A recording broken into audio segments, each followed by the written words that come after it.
Izin. Izin ya. Mana dia? Oke. Semoga Dimas cepat diberi kesembuhan ya. Amin. Nurtan. Gali. Hadir Bu. Ihsanul Falah. Kadang sakit Bu. Fajar Maulana. Hadir Bu. Raffi Rifan Masya. Oh Raffi izin ya. Iya Bu. Ya Bu. Rahel Sultana. Hadir. Fauriza. Muhammad Fadil. Rizky Aditya. Syahda. Okta. Putri Ramadhani. Putri Aisyah. Rahma Zaskia. Raihan Azizi. Hadir. Revi Tia Saputra Ibu. Siti Juwaida. Siti Radina Parsa. Siva Zawa. Tara Saska Elanda. Ziva Zafira. Rima Syuhada. Tania Widya. Hadir Bu. Oke. Sebelum kita masuk ke pembelajaran kita hari ini, Ibu mau tanya dulu. Waktu kelas 2, kalian pernah nggak belajar tentang berpikir komputasional? Nah, ada yang masih ingat apa itu berpikir komputasional? Berpikir Secara Logika. logika atau cara menyelesaikan masalah Dengan komputer. seperti berpikir komputer, ya kan? Nah, dalam berpikir komputasional ada beberapa komponen, ya kan? Yang pertama ada komposisi, pengenalan pola, terus ada abstraksi, dan yang terakhir ada algoritma. Kali ini kita akan belajar tentang abstraksi dalam kehidupan sehari-hari. Kenapa kita harus belajar abstraksi? Sebelum itu ada tahu abstraksi itu apa? Enggak. Jadi, ketika kalian menyelesaikan masalah yang rumit nih, yang besar, biasanya kalian ngapain dulu? Iya. Kalau masalahnya ada banyak, kalian ngapain dulu? Nggak nangis dulu, Bu. Nangis dulu. Boleh, tapi setelah nangis Selesaikan. berpikir. Pertama kita list dulu kan masalahnya apa aja. Terus selesaikan yang paling penting. Yang paling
Contohnya kayak gunung es nih. Gunung es di laut yang letak di atasnya apa? Kecil gitu kan, nggak besar. Ternyata di dalamnya dia ada bongkahan es yang sangat besar. Begitulah. Dan dari sekian banyak data yang diambil yang perlu penulisan. Sejauh ini paham? Paham, Ada Bu. pertanyaan? Kita lanjut. Nah, abstraksi di sekitar kita. Ini nampak kan? Oke. Misalnya kayak daftar hadir sekolah.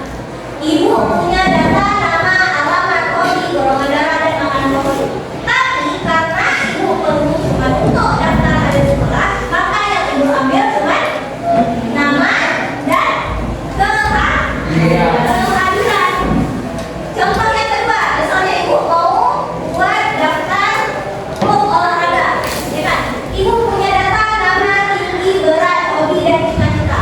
Tapi karena yang ibu ambil untuk klub olahraga, maka data yang ibu ambil hanya nama, hobi, tinggi, dan berat.